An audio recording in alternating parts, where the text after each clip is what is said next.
So, thank you for joining me. And this is very much a talk on how to choose an agent in what is a tougher market, potentially what will be a different market, and very much in conjunction with agents here to help. So, really appreciate their support as always. So, as everyone knows, yeah, sure, we're in uncharted times, but there are a lot of reasons, I have to say, to still stay positive. It was predicted in the property industry that we would see a surge in market activity following the general election and the Brexit result. And sure enough, in February, this was just prior to lockdown, the UK had the highest number of mortgage approvals since January 2014. It was shy of about 74,000, so a proven surge then. And I predicted, along with a lot of other commentators, that the same was going to happen again in a post-COVID market, and when it was slightly more behind us. Now, this was proven on Wednesday when the property sector was more released, and the Rightmove reported again, these figures are incredible. Rightmove reported a 45% increase in website activity, 70% increase in inquiries, and over 2,000 properties were newly launched within 5 hours of trading. So that is quite some staggering figures and some real positive news out there. But look, don't get me wrong, the market is, of course, going to be different. It's likely to be tougher and there's going to be a bit of turbulence along the way. However, as I see it, there are some key areas that you've got to get right if your sale is going to go with a bang. We've had a tougher market now for a while. It's likely to continue. And this afternoon, in a pretty short, sharp, and to the point discussion, I just wanted to outline what I feel are the key criteria to look at when deciding to choose an agent to sell your home, how to differentiate between them, what the vendor needs to know, and how to ensure that you've got the best team around you. So prior to this, and even more so now, many of the frontline valuers and estate agency practices were under a huge amount of pressure to perform. And I used to be that side of the fence, and it means sometimes that you're incentivized to list a property rather than to necessarily sell it. The agents are motivated, rightly or wrongly, by targets, KPIs, and spreadsheets, and this can sometimes cause a conflict between giving what is the right advice and getting the instruction. And it's a very, very fine line. And I'm not saying for a moment that this is a bad thing. I'm merely saying that it's something to be mindful of. So look, who am I very briefly, and why do I feel that I can make these points? So as I've alluded to, I am a former estate agent myself, but I used to be with some of the biggest names in the country, and I've been with some of the biggest names and other consultancy practices for about 18 years. I've now got my own business, and I give them the inside track on the estate agency and property sector when it comes to buying and selling their homes. Bit more unusual, I've actually got a footing in London and the London home county markets, and the current consensus, I feel, is that the vast majority of buyers and indeed sellers just want to get on with it.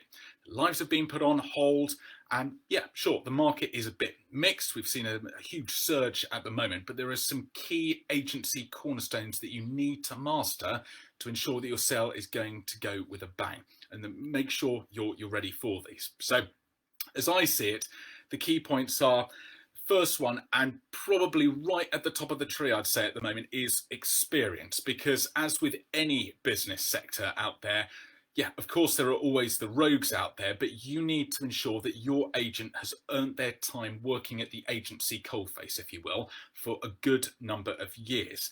Selling property, it's bizarre. I was speaking with a client first thing this morning. It's just not the same as insurance, and it's one, if not the only emotional purchase we ever make, and rarely is it with more money or more associated emotion. So look, if you haven't been there before as an agent, you're never going to be able to gauge a situation, and more importantly, actually nip situations in the bud before they actually occur. The best thing is to check out your agent on LinkedIn to get a true feel for their experience. If they've hopped across numerous sectors over the years, they're just not going to have the battle-hardened skills to deal with a given situation. nor get the best figure from a would-be purchaser. And I do mean battle-hardened. We've been through a lot in property in recent times, recession, Brexit, and all of that. You need to have been there and done it and got the t-shirt in order to give the best possible advice and get the very best out of any given situation. So that's the first point. Second point, again, a lot of people overlook this, and I'm at a loss as to why, but the front of house team. So these are the key individuals back in the estate agency office, and they should be your primary focus when choosing your agent, not the valuer who's pitching for your business sat in your sitting room. Those are the salespeople, but equally so's the front of house team, because they are the first individuals to speak with interested parties, deal with walk-in inquiries, telephone inquiries. They need to be able to talk fluently, enthusiastically, and knowledgeably about your home. It's be more likely, therefore, that you're going to secure viewings, and it gives viewers confidence in the agent as well, so that they, in turn, can get the best out of them. Make sure that you ask those on the front end, the front of house team, to see your home themselves, even if it's virtually, of course, at the moment, before it goes onto the market. Because if they've seen it, as with everything in sales, if you've seen it, you can talk about it more confidently and from a position of strength.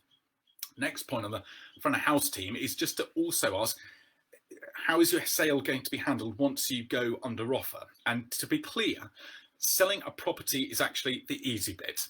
You've got to keep that window from going under offer to exchange as tight as you possibly can. You need a designated sales progressor, as they're called, and again, one who's got the experience. And I like to think of these people like little Yorkshire Terriers, because they go after all the parties, they push them very hard to get the deals over the line, and they never give up. They constantly nip away, and they really are amazing people, but they are worth their weight in gold. And again, make sure you've got a good one on your side.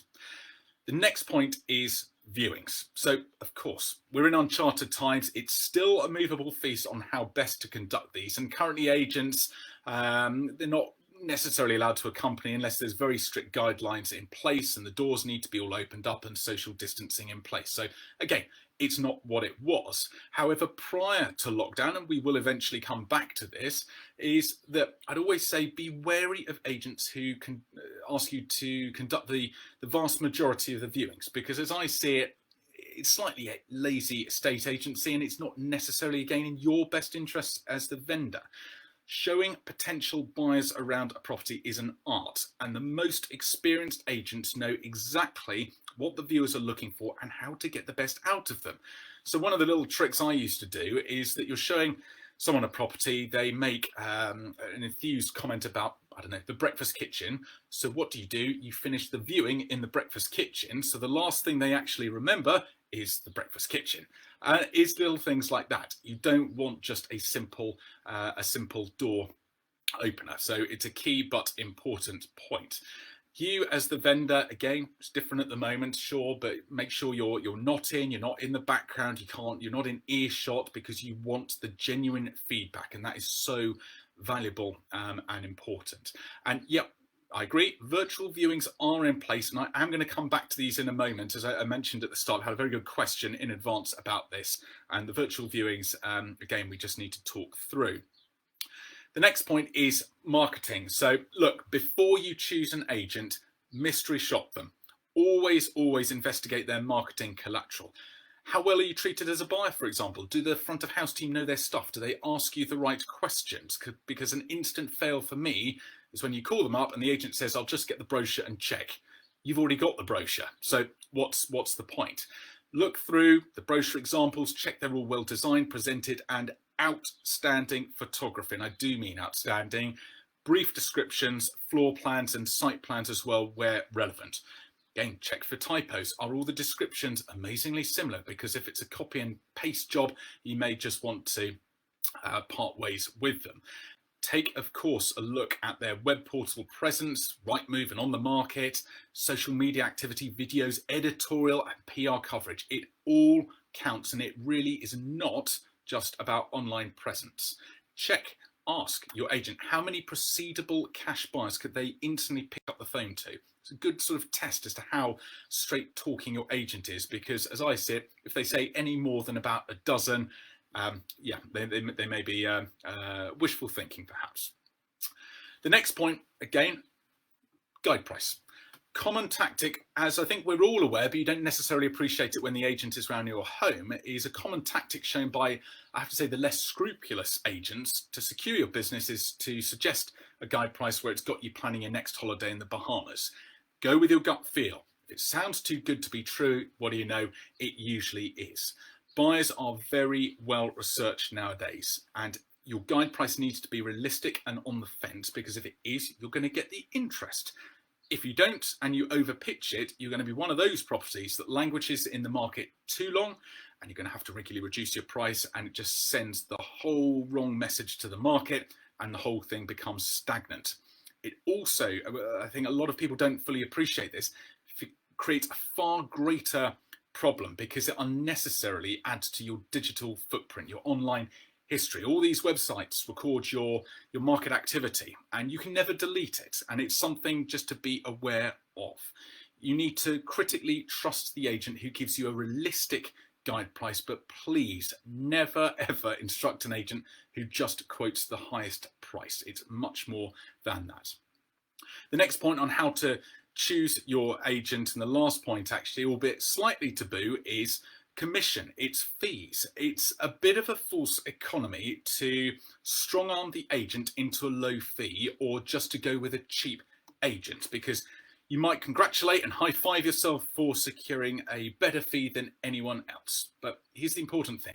Ask yourself, if the agent is on a low fee, how incentivized are they going to be to put in the effort to sell your home?